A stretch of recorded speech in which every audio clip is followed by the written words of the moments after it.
Mr. Rosenberg, the other day when you and I stayed in the office after hours, we were having a discussion about some of the experiences that your lovely wife has achieved. And we were interrupted with an urgent phone call. I'm not sure who the client was, but on my side of the situation, it sounded very important. And from what I could gather, it sounded like she was just in an accident. Would you share that story again? Because from my point of view, it sounded like she didn't know what to do in the event of an accident, and some accident just happened. And by the way, I was so amazed that it was after hours, the call came in, and she was able to actually still be able to talk to you because we were here, and but she actually got through and talked to an attorney, and I have to commend you on that. That was awesome.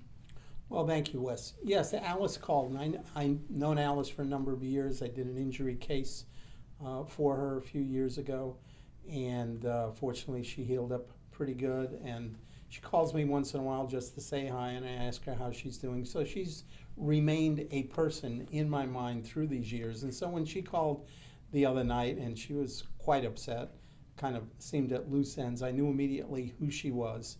And apparently she'd just been in a motor vehicle accident in Missouri, in Kansas City, I believe, and she just had no idea what to do. I think her adrenaline was pumping over time. She was upset, she was anxious, and with all due respect to her, she was somewhat confused as to what to do. It sounded as if it was a pretty heavy-duty impact. She did manage to drive away in her car, and while she was driving away, she called me because she was so concerned, so upset. She didn't know what to do.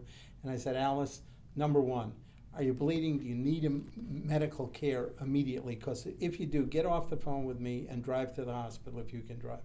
But if you don't need immediate care, if you don't need care this minute, go back to the accident scene and see if there are any witnesses, or see if there's anybody there who knows about any people who witnessed the accident. Because a day later, a month later, those witnesses will have disappeared. This is the last opportunity you have to figure out who they are, get their contact information, their names, their phone numbers, because I understand what you're telling me about how the accident happened, but without someone to confirm it, it makes your case more difficult. And if there's a possibility that somebody saw it, you want to go back there and spend a few minutes and talk to whoever might be remaining there.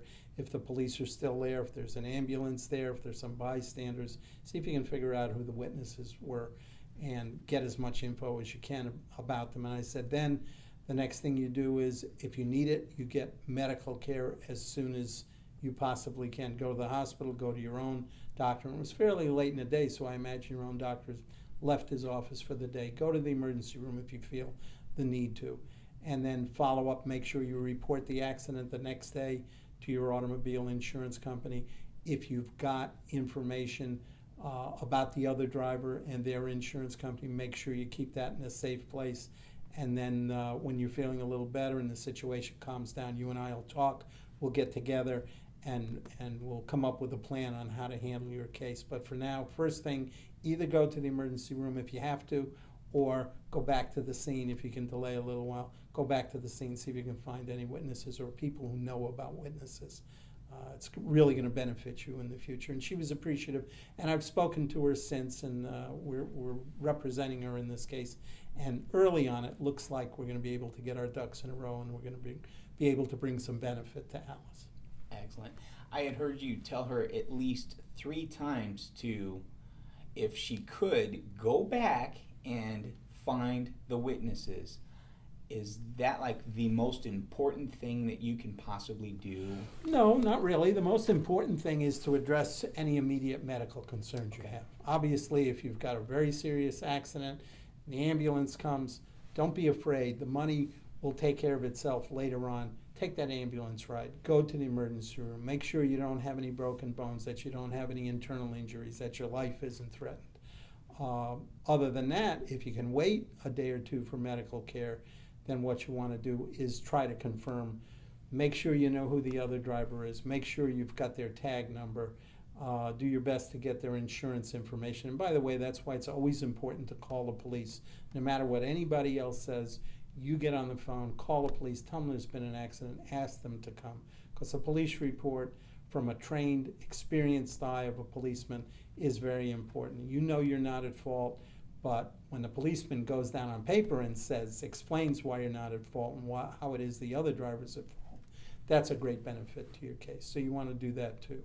And remain calm, don't get into any confrontation with the other driver, although at the moment your blood may be boiling and your adrenaline pumping, but try to keep your distance from that person, but try to round up the information you can, because some information is available then, and then it kind of goes away. It dries up and floats away. So some information you need to gather then if you possibly can. It's important to call the police. It's important to get medical care.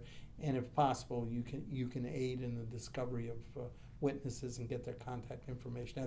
That's going to be very helpful to an injury accident victim's case as it proceeds through time.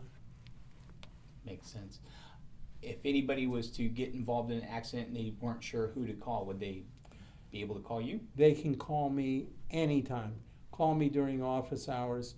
You probably see my phone number on the screen. Ask for me, David Rosenberg. It doesn't matter if I become your attorney or not, you become my client or not. You're in a tough spot then and there. I'm happy to give you some advice, steer you in the right direction so you don't hurt yourself and you don't hurt your case.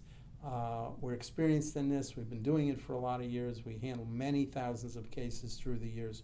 Call us. We'll give you some quick advice that'll be meaningful to you, helpful, so you don't mess up some things that could easily be messed up at the beginning of a case. So give me a call. It's not hard to get through to me. Call my number, and all you have to do is say, I've just been in an accident. I need to speak to an attorney. You'll speak to me or somebody else in my office almost immediately. We're not gonna take a statement through a paralegal or an assistant or a secretary. You're gonna talk to a lawyer and you're gonna get some valuable advice, and you're gonna get it quickly. Excellent, sir. Thank you so very, very much. Thank you, Wes. Nice to see you again. Nice to see you too.